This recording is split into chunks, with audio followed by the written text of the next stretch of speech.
Hey Jeff, how's it going, man? Can you hear me? I can't hear you, Jeff.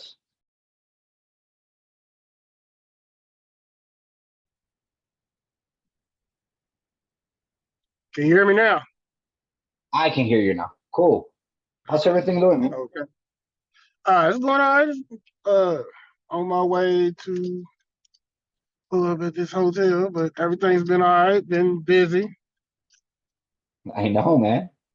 This is cool. You're Been, on been fire, Jeff. it's been good, but we'll see how good.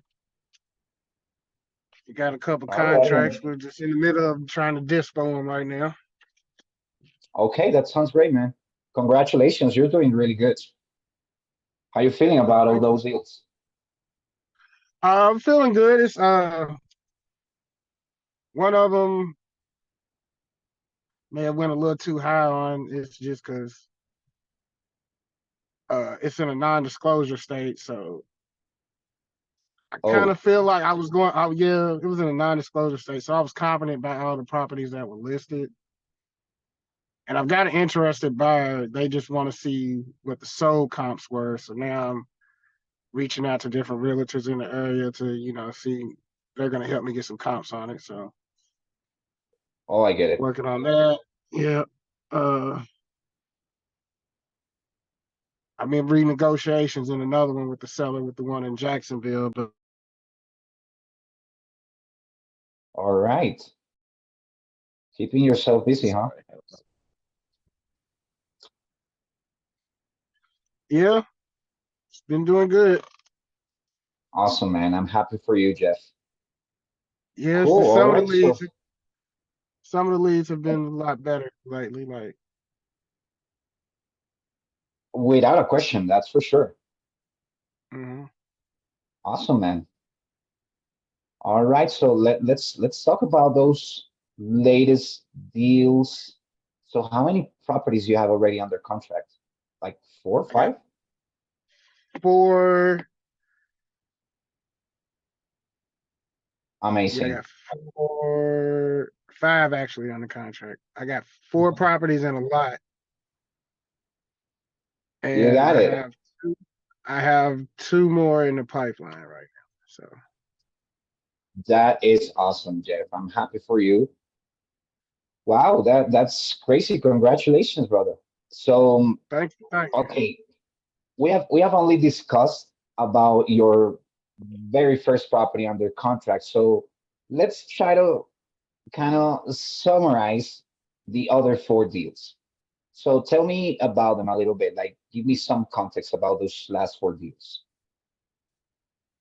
Well, let me see. One is simply one man he's been living in his house for so long, but he's buying a farm, and he reached out to us to see, about getting his property, how much he could get for it. And Mhm. that was kind of easy because his number that he wanted for the house was actually a very good number due to the ARV. So it just basically calling him, introducing myself, and talking to him a little bit. We found some similarities between me and him that we had in common as far as like family life and stuff. So Oh, cool. yeah, so when it came time to talk about the contract and everything, it was just simple as, hey, how much you asking? Oh, you are? I can do that. He's like, send me the contract, sent him the contract. It took him a while to sign, but it wasn't like he was being hesitant or anything. He just didn't know. He didn't want to say one thing and then his farm not be ready and he didn't want to have to move out. So we finally got that one signed the other day, but we knew we were going to get it signed. It just took a little while. It just took for him to work out how his moving situation was going to go. Let me see. That Another was one. that was Cliff, correct? I'm sorry. No, that's not That Cliff. was That's Jeremy. That's Jeremy. Jeremy. All right. Yes. Cliff Oh, but is that Jeremy, you are pretty much under negotiation. Like you already sent an offer, but he haven't signed it yet, correct? Yeah, but he just signed it yesterday. He was gonna sign it. It just took him wanting to know because, like I said, he was buying a trailer to put on a piece of land in the country. He bought like I don't know, like 15 acres or something out in the country of Illinois, and he was buying like a Oh, modular home to put on the uh-huh. property.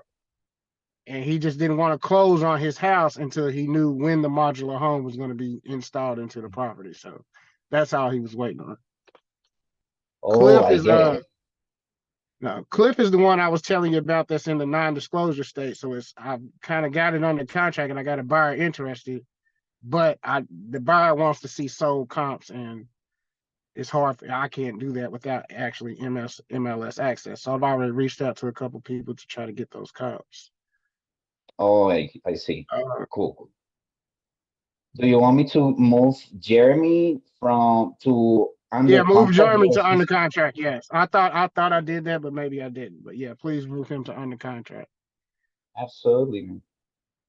And let me see, we have Lori who came in yesterday. Lori might have came in Thursday, and she's looking. She's an investor from out of town. She just has this house in Montana that she's looking to sell because she says she's found her dream property in Idaho somewhere that she wants to, I don't know, renovate, move into, not sure. But I she already has this property under contract and she's looking to, she's trying to sell this one so she can buy the other, her dream house. So she needs to do that. And it's a pretty good, it's a great deal. It's just the fact of it's a small town in Montana, so there's not too many investors in the area, but there are some. And I've got an interested buyer in this one. It's just that they're not, they're trying to do FHA financing, which will not work for a quick close. oh, I get it. Okay. So we're going to have to try to work on that one a little bit, but I'm pretty sure there's a way we could work around this to get this done. Cause I know, like I said, if I just started this morning today and I've already got one interested party within an hour or so. So that was pretty kind of work. And then so that's the one in Lori, and then Hmm. Abby. Abby, he's a English gentleman. Honestly, I figured this out. He's an English Oh, gentleman, so I wow. think he's an investor. I think he's an out of country. I think he's like a foreign investor, Oh, I and he's see. bought these. He bought this property in Jacksonville, and I, I'm not. He wants to sell it. He's very high on selling it, and he wants to sell it fast, but it's a lot of negotiation going on between me and him about these numbers because I've had some interested buyers and they've went and looked at it, but they're just like this number's too high. So it's kind of a back and forth with him about this number. I've actually got, well, I'm not sure if he's gone over it yet, but I have one investor that's going to kind of go do a markup on the property and show, like what the rehab number would look like. And so I could kind of present it to him to be like, look, man, this is the rehab number I'm coming at based on these numbers. We're going to need it at this price. So we're trying to work That on is, that now. And he's got another one for me. It's just it's a complicated deal because it's up in Michigan, but it's a church and a house, huh? but it's an empty church. So he's trying to turn it into I don't know what. So, but he wants to sell it, and I'm trying to figure out just like where's the what's going to make it attractive to an investor. What exit strategy is most attractive to an investor? So Hmm.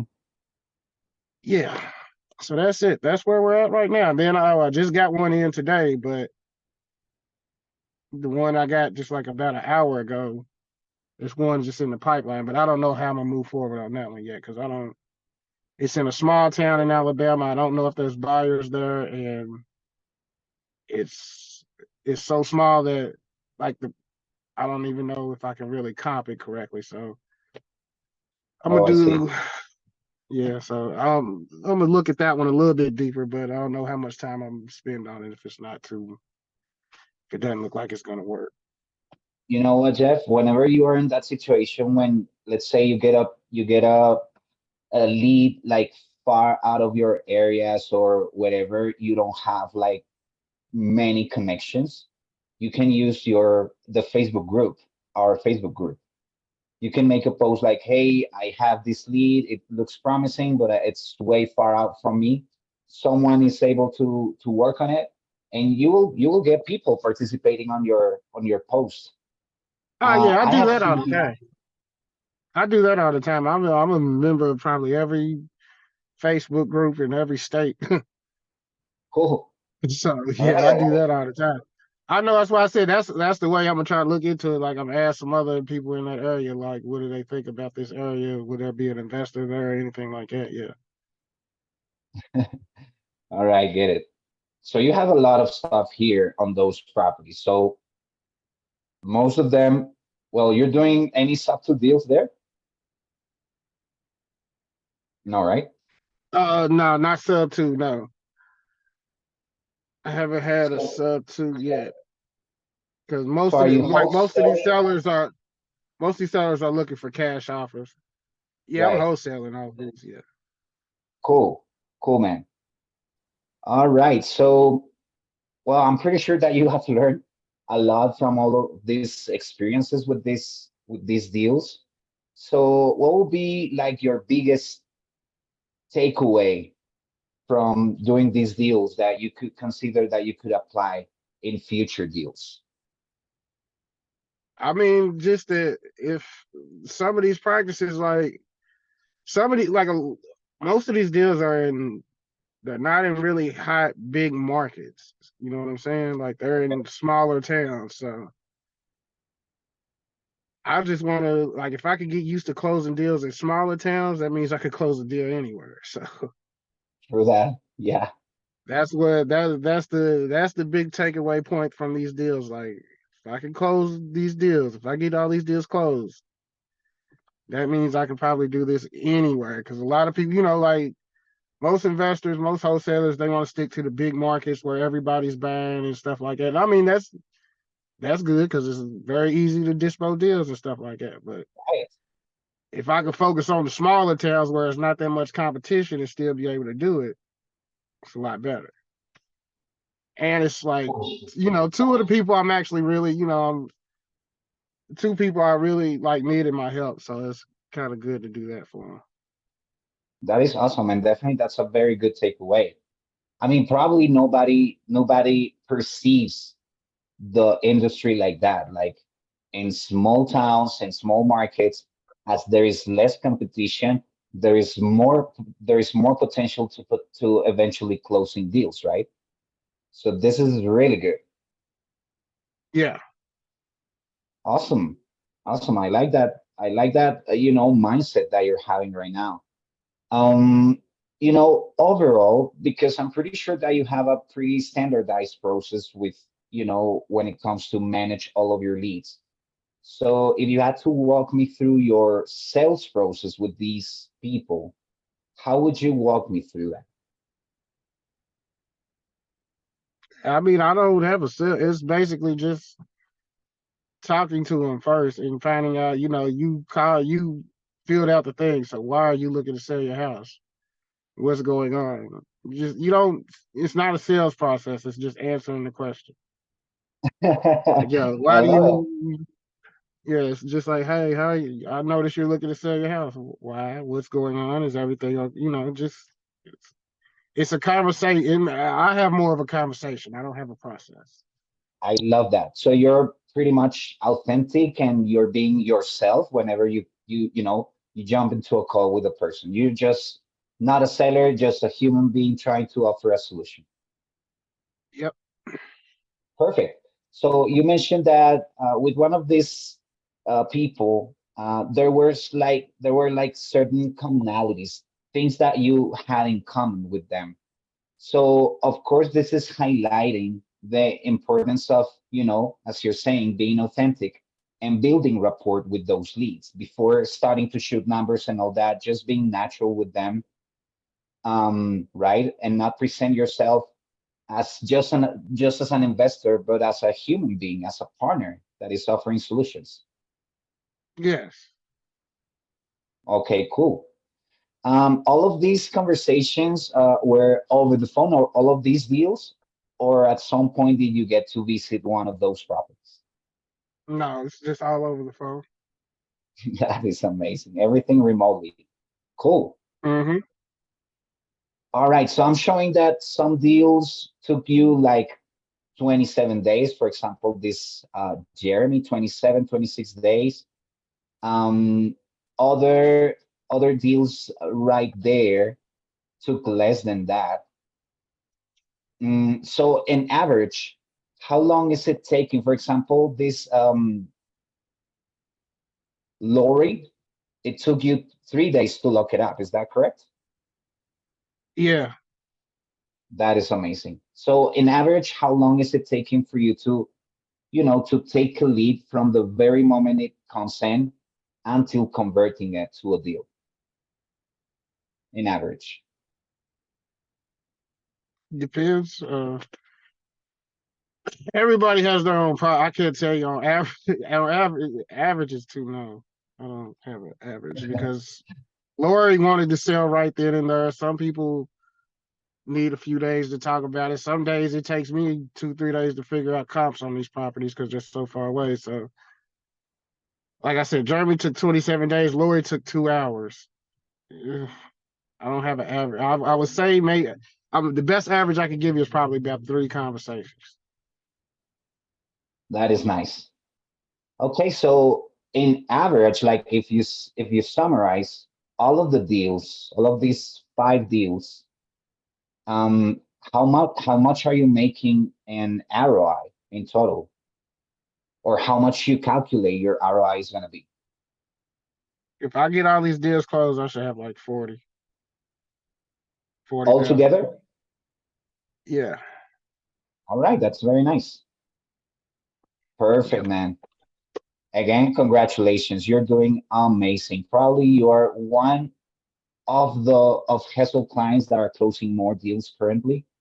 So you're doing amazing. Thank Mm, you. I all appreciate right. No worries, man. I mean, all the credit goes to you. I mean, you're having a very solid process, and of course, it's giving you results. Um, okay, let me ask you, Jeff.